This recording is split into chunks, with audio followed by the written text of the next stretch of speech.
So today I figured I'd demo off the X-Key. This is the same console from last video that I flashed.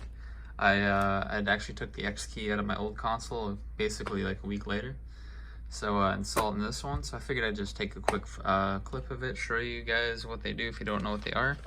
Basically they let you load games or ISOs off of a hard drive or a solid state drive if you have ISOs.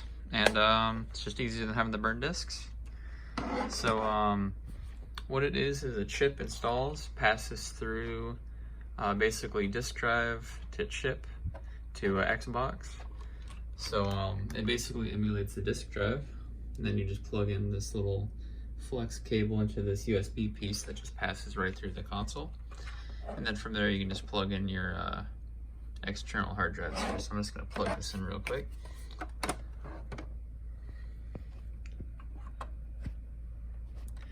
This still requires you to dump your DVD key and all that stuff, so you can't just really pop it in. But I mean, you can do that stuff easily with just, you don't have to like flash your console or anything. You just have to dump the key, which you can actually do with some hardware and stuff. You can just get a SATA card and all that. But let's demo it off and then boot the console up. Where's my controller? Here it is.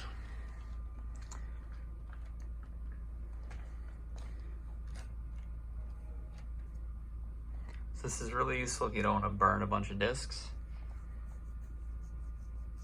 But it is kind of hard getting your hands on them nowadays. I happen to have one from a couple of years ago. So I figured I had enough fat console, might as well throw it in the slim. And these are completely safe to use on Xbox Live as long as you patch your ISOs properly, like you would a disc. So as you can see, we're on live here. I'll show you. So basically we're going to press eject. It's not actually going to open the tray, but you will see it's actually doing stuff. It thinks that the tray has been opened, and it'll read that there's a mixed media disc inside the console now. So what we can do from there, we can either go to the photo viewer, or you can also just pull up the guide here. I find this to be a little quicker, and we'll select music, current disc, and then we can go to about. It'll show our DVD key, firmware of the X-Key, all that sort of stuff.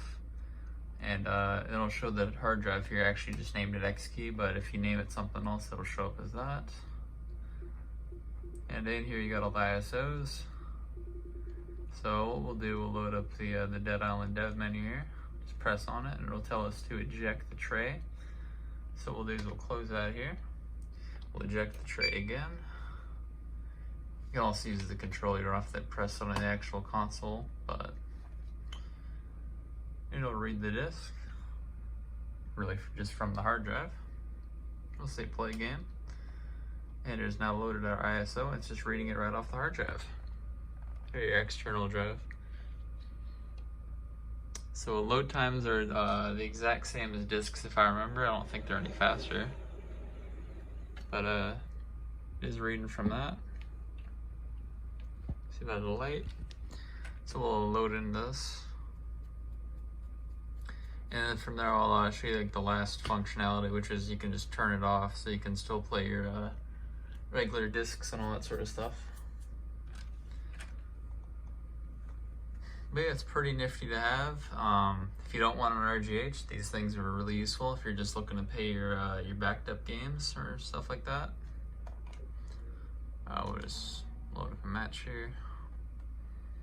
And as long as you patch everything safe, you're good on Xbox Live. I've been fine using these for on my old console for probably good 5 years now. I mean, there's even people that have had them longer than that. So yeah, cool piece of tech. I'll load in here real quick. But it is loading all from the hard drive.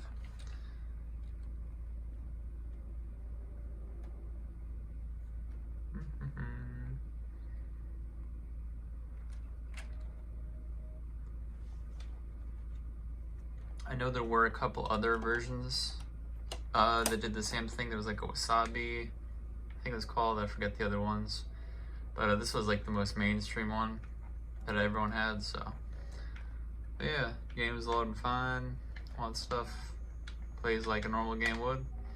And yeah, so let's go home here. And then if I want to switch ISOs, just eject again. Close it. And you go back to the menu to do that stuff. Anyways, last thing is just disabling it. So all you gotta do is just launch the console with the eject key, and there you go. You can now use your discs, or if you're flash, you can play your burnt discs, all that sort of stuff. But yeah, if you can get your hands on one of these, they're pretty cool to have, especially if you don't, if you want to just have a retail console you can play burnt games on, or not really burnt, but you know what I mean. If you want to play your ISOs on, pretty handy. Thanks for checking it out.